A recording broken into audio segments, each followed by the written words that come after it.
Can you give us your definition of wealth? And then as a follow-up to that, I think naturally comes, are we running out of resources?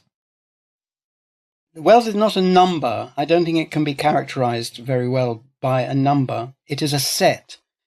The set of all transformations that you are capable of bringing about, that is your wealth. And obviously, if optimism is true, then there's no limit to wealth. And at any one time, there is a rough correlation between the wealth, that is the set of all transformations that you could bring about, and other things that aren't very fundamental, like the amount of money you have, or the amount of energy you control, or the amount of land you control, or the amount of power you have, and so on. But those are not fundamental. They are all outgrown eventually by the growth of knowledge.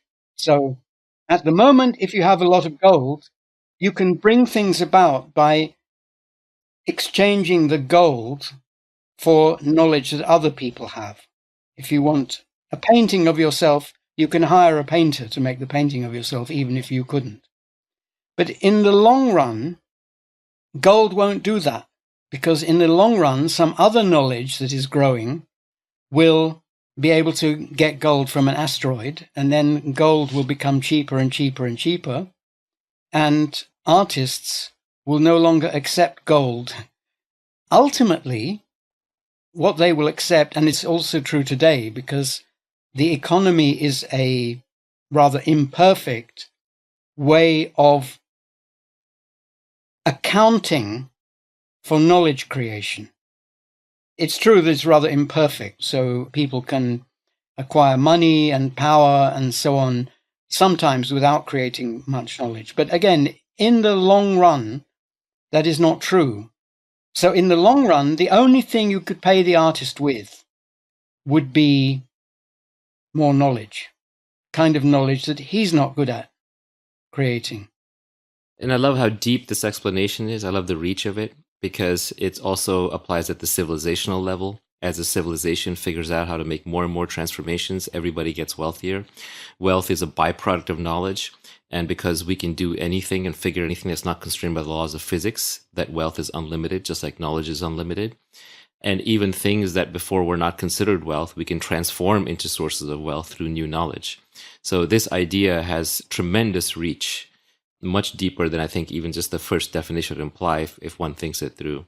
And as somebody who personally spent a lot of time thinking through wealth creation, it was staggering to me how good of a definition this was, to the point where I've replaced my previous definitions with this one.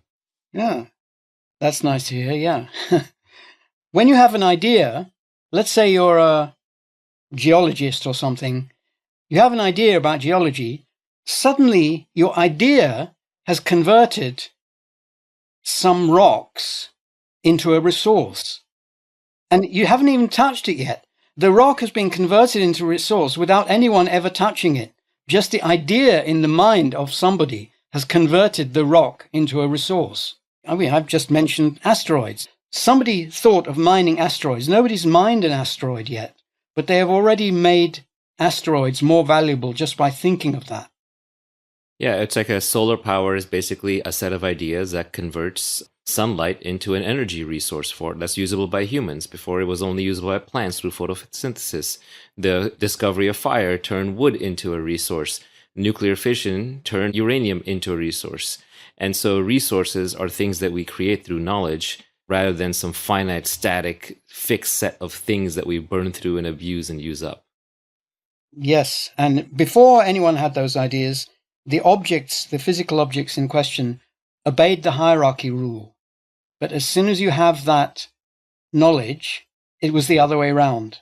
The hierarchy rule, people turn everything the other way around. It's instead of massive energetic things dominating less massive, less energetic things, it's things with more meaning that dominate things with less meaning.